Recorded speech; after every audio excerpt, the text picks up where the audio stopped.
Draft superlatives with my football squad today. Mike Tannenbaum, what was your favorite pick of this year's draft? Ashton Jeanty to the Las Vegas Raiders. This is a statement pick, much the way we saw Jim Harbaugh take Joe Alt a year ago. This is Pete Carroll saying, I am here. This is Beast Mode 2.0.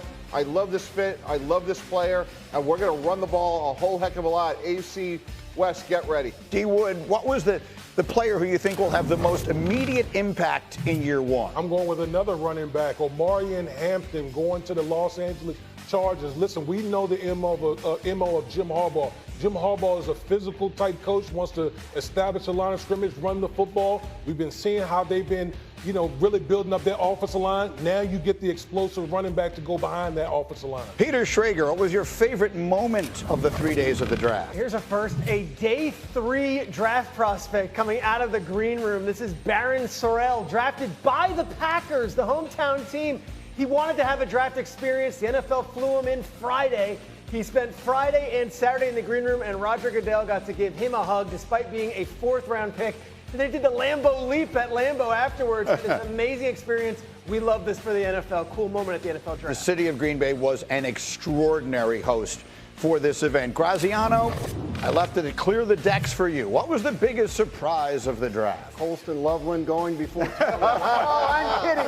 It was Shedeur Sanders still being there and available in the 5th round on Saturday. This is a guy that many people had projected to go in the 1st round, and if not, certainly in the 2nd or 3rd. So when we went to bed Friday night and he still hadn't been picked, I think everybody was pretty surprised. Now, you saw the excitement there when he did get selected from everyone, including the dog. The dogs were a big part of the stories this week. Tyler Shuck had the dog, and the Sanders family had the dog. Okay, so this obviously was the overwhelming story of the draft, and as I said on Friday night, I think it qualifies as one of, if not the biggest story in draft history for a player who had been widely projected at the beginning of the process to go near the top of the 1st round. By the end of the process, the question was, does he go late 1st round or slip into the 2nd? For him to wind up going deep into the 3rd day was stunning. There's no other word to describe it but stunning. By now, you know that. So let's answer the question, why did this happen as best we can? Dan, we'll start with you. I think the answer is tied to the process you're referring to. The pre-draft process did him no favors. He didn't do the thing. He didn't, work out at the combine. He didn't do things that people want guys to do when you're trying to determine, is this guy worth taking? He was not viewed by the league as an elite quarterback prospect. I think only Cam Ward among the quarterbacks in this class was.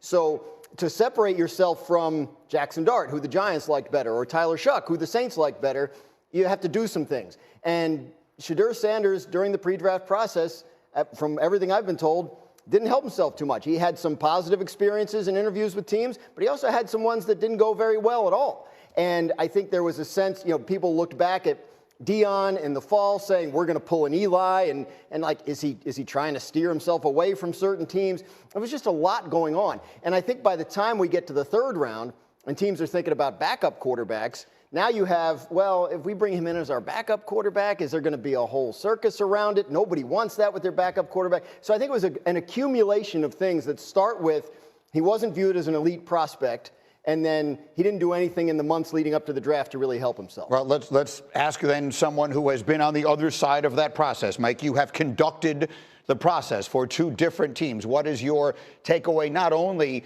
from that experience, from having been there all weekend and talked to as many people as you have? Why did this happen? Well, similar to what Graz says, when your ability is not beyond reproach, the pre-draft process, Greeny, matters. Let's put it into 2 buckets. One is the objective competition. So we have a graphic here. When you look at the other quarterbacks that were drafted before Shedeur Sanders, they all competed in some way. Now, this is not outcome determinative. There are plenty of other quarterbacks that didn't do a lot, be it run a 40, participate at the combine. But just to compare Jackson Dart to Shedeur, Jackson Dart worked out at the combine. He had a great Senior Bowl week.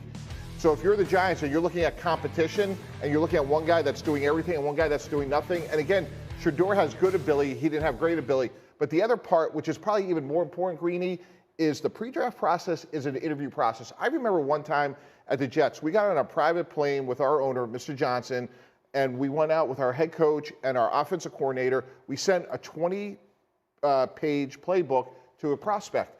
When we got there, he was awful. We got back on the plane. I apologized to Woody. Said, boy, I can't, that was a big waste of time. That quarterback still went in the first round and didn't have a good career. There were plenty of times at the combine where a quarterback would come in and he would blame a wide receiver or a play caller for an interception. We took that quarterback off the board. Now, in fairness, I was not in these interviews with Shedeur Sanders, but it is reasonable to conclude, and talking to many others, that he had some interviews that were very bumpy. And when that happens and your ability isn't an A, that's what's going to happen. And with that said, I am absolutely stunned that he went in the 5th round. He was my second quarterback. But at the end of the day, Greeny, teams have the right to make decisions based on the pre-draft process. These are job interviews. And to Shedeur's credit, he came out last night and said, you know what, I could have handled it better. And if I was the Cleveland Browns today, I'd put my arm around him and say, that's ancient history. Go have a great career. Look, I think this is a combination of things. To your point, you can do that stuff. And Caleb Williams last year met with one team. Right. Refused any other interviews, did not work at the combine, did not do anything, said, I'm only interviewing with the Bears, don't even bother talking to me. And he went first overall. You have to be Caleb Williams' style of quarterback in that it is a bar none first-round prospect.